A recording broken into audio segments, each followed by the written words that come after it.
छोटे बच्चे का ये शॉल कॉलर कोट है। इस वीडियो में मैं आप लोगों को सिंगल बॉन्ड बनाना बताऊंगा। कोट में सिंगल बॉन्ड कैसे बनाया जाता है इस वीडियो में हम लोग सीखेंगे। हेलो दोस्तों, मैं हूं इरफान और आप लोग देख रहे हैं हमारा YouTube channel IRF studio.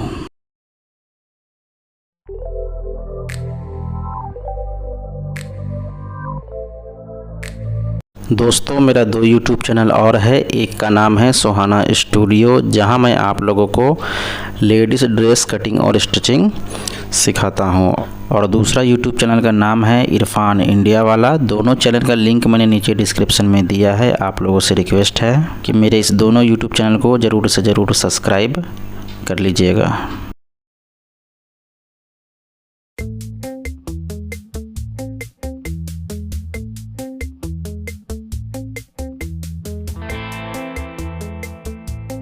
Collar का पेस्टिंग है ये, ½ इंच आधा इंच कट करेंगे।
स्टिचिंग का गैप भी ½ इंच रखेंगे, तभी सिंगल बॉन्ड सही बनेगा।